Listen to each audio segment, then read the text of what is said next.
Καλημέρα σας, συντρόφισσες και σύντροφοι. Εκ μέρους της Κεντρικής Επιτροπής του Κομμουνιστικού Κόμματος Ελλάδας, σας απευθύνω θερμό καλωσόρισμα στις εργασίες της Ευρωπαϊκής Κομμουνιστικής Συνάντησης που διοργανώνει η Ευρωκοινοβουλευτική μας ομάδα εδώ στις Βρυξέλλες, στο κτίριο του Ευρωκοινοβουλίου, στο πλαίσιο πολλών δραστηριοτήτων που πραγματοποίησε μέσα στο 2024 το ΚΚΕ, τιμώντας τον Λένιν, τον ηγέτη της Οκτωβριανής Σοσιαλιστικής Επανάστασης, που φέτος συμπληρώθηκαν 100 χρόνια από το θάνατό του. Η εκδήλωσή μας εδώ είναι συνάμα μια ηχηρή απάντηση στο κύμα αντικομμουνισμού και αντισοβιετισμού που καλλιεργείται συστηματικά από αστικά μέσα μαζικής ενημέρωσης, από κυβερνήσεις, από την ίδια την Ευρωπαϊκή Ένωση, που έχει κάνει δόγμα της την απαράδεκτη εξίσωση φασισμού-κομμουνισμού, αλλά και την ανιστόρητη ταύτιση της σημερινής καπιταλιστικής Ρωσίας με την τότε Σοβιετική Ένωση και απλώνει σε όλη τη γεραιά Ήπειρο ένα δίχτυ αντικομμουνιστικών διώξεων, παραποίησης, διαστρέβλωσης της ιστορίας, ακόμα και καταστροφής αντιφασιστικών μνημείων. Το ΚΚΕ έχει καταδικάσει αυτή την εξέλιξη, εκφράζει την αλληλεγγύη του με τους κομμουνιστές που σε διάφορες χώρες της Ευρώπης έρχονται αντιμέτωποι με απαγορεύσεις, με διώξεις, με περιορισμούς δράσης.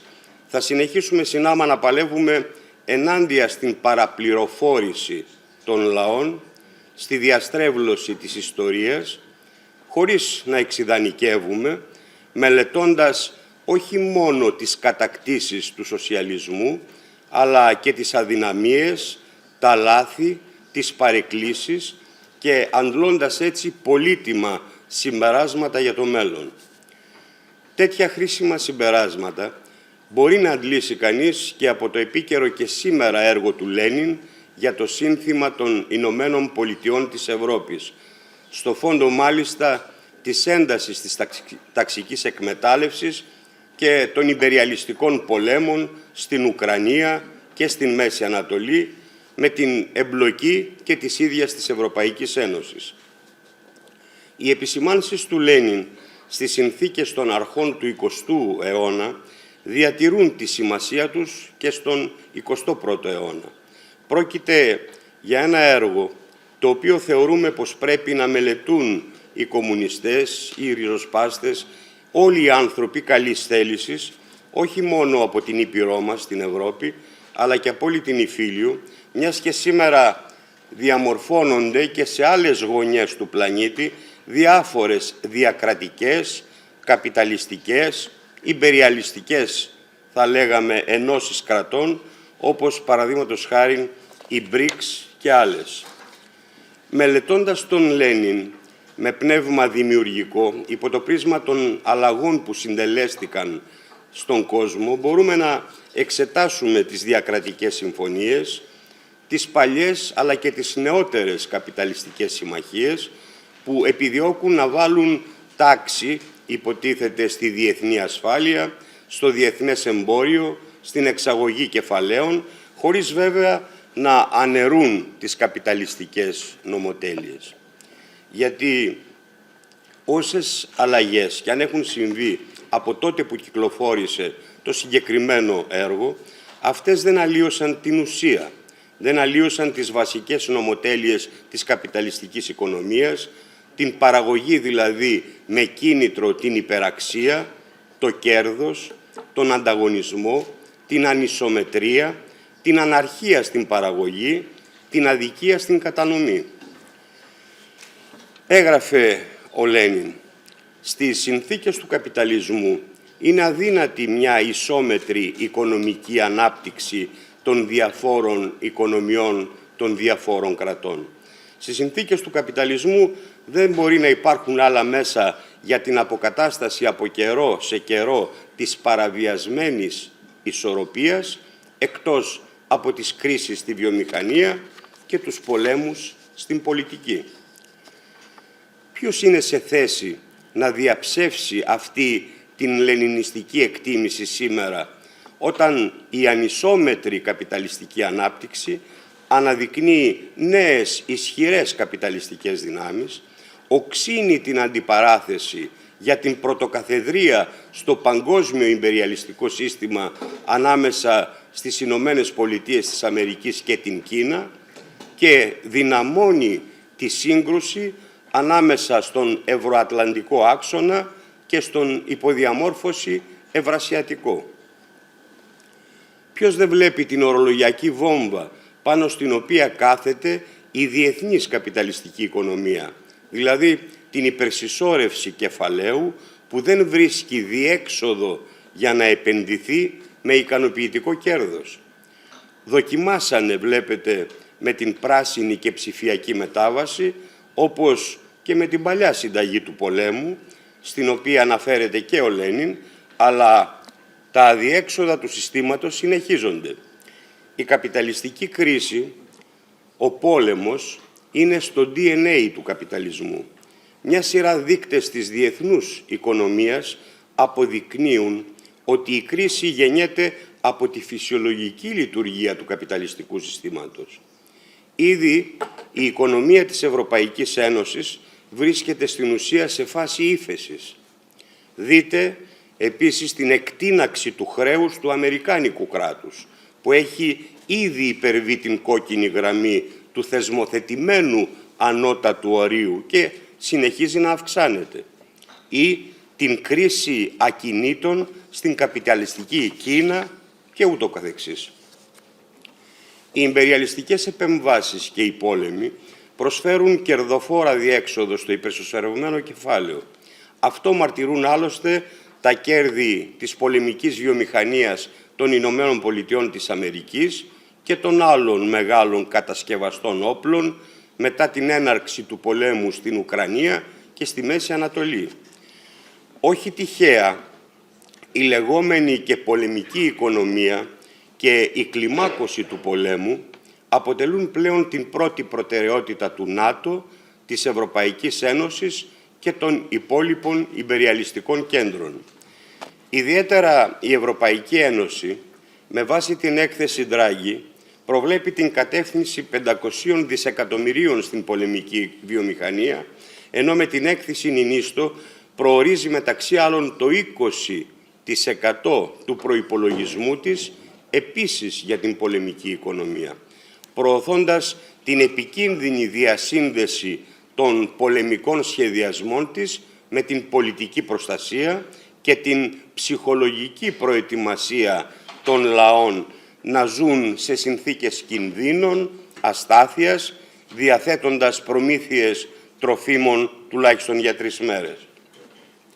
Επιπλέον, οι τεράστιες καταστροφές που προκαλεί ο πόλεμος δημιουργούν ένα νέο χρυσορυχείο κερδοφόρων επενδύσεων στις περιοχές που καταστρέφονται. Ηνωμένες Πολιτείες Αμερικής, Ευρωπαϊκή Ένωση, Ρωσία ήδη τρέχουν ειδικά επενδυτικά προγράμματα για την ανοικοδόμηση της Ουκρανίας.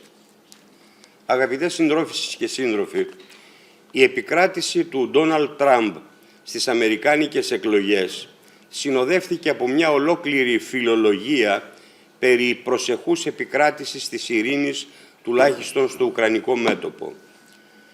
Ο Λένιν όμως σημείωνε πως φυσικά είναι δυνατές προσωρινές συμφωνίες ανάμεσα σε καπιταλιστές και ανάμεσα σε κράτη, αλλά την ίδια στιγμή υπογράμμιζε πως καθόλου αυτές δεν ακυρώνουν την διαπάλη για τη μοιρασιά των αποικιών, γράφοντας αυτά βέβαια τότε που η ανθρωπότητα κατά τα 3/4 ήταν αποικίες.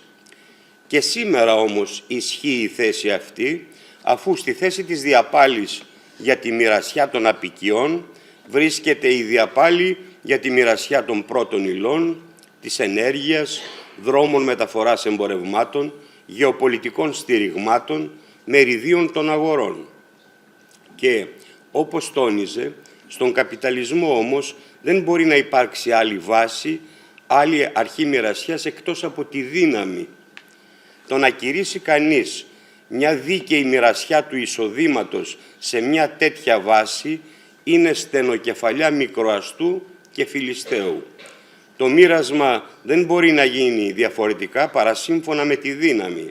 Η δύναμη όμως αλλάζει με την πορεία της οικονομικής εξέλιξης. Για να ελεγχθεί η πραγματική δύναμη ενός καπιταλιστικού κράτους δεν υπάρχει και δεν μπορεί να υπάρξει άλλο μέσο εκτός από τον πόλεμο. Ο πόλεμος δεν αντιφάσκει στις βάσεις της ατομικής ιδιοκτησίας, αλλά είναι η άμεση και αναπόφευκτη ανάπτυξη αυτών των βάσεων. Είναι αναγκαίο σήμερα για το κομμουνιστικό και εργατικό κίνημα στην Ευρώπη και σε όλο τον κόσμο να μην λησμονεί αυτά τα λόγια του Λένιν, να τα μετρήσει με πρίσμα τις σημερινές διεθνείς εξελίξεις, να απορρίψει οπορτουνιστικές αντιλήψεις που επικράτησαν μετά το 20ο συνέδριο κυρίως του Κουκουσέ και στις γραμμές του διεθνούς κομμουνιστικού κινήματος και προωθούσαν λαθεμένες προσεγγίσεις. Τέτοιες ήταν αυτές που διαχώριζαν τους ιμπεριαλιστές είτε σε γεράκια είτε άλλους σε περιστέρια, σε κάποιους φιλοπόλεμους και σε κάποιους ειρηνιστές, αφήνοντας να εννοηθεί πως θα μπορούσε να υπάρξει και ένας δίθεν ειρηνικός ιμπεριαλισμός, μια παραίτηση δηλαδή των ιμπεριαλιστών από τα βίαια, τα πολεμικά μέσα, που όπως ξέρουμε είναι η συνέχιση της πολιτικής που εφαρμόζεται όλη την προηγούμενη περίοδο.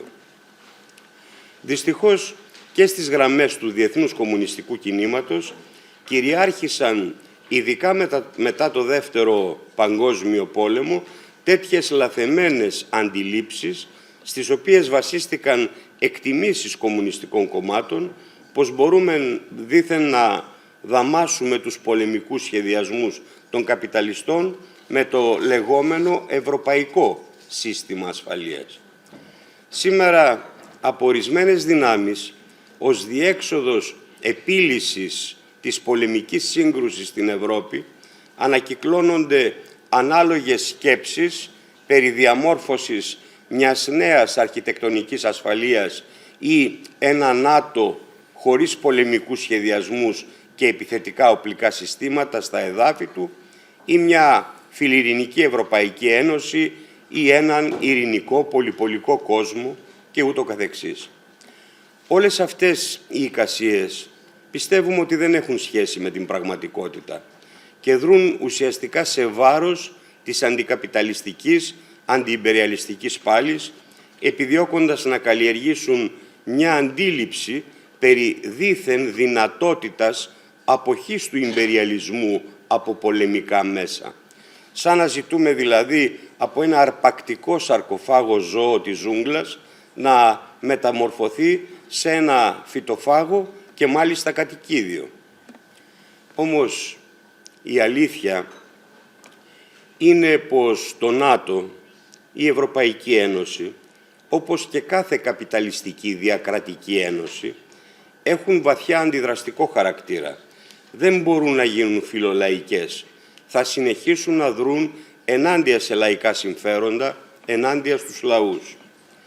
Ο Λένιν δικαιώνεται όταν έγραφε πως οι Ηνωμένες Πολιτείες της Ευρώπης μέσα σε καπιταλιστικό καθεστώς είτε είναι απραγματοποιητές είτε είναι αντιδραστικές.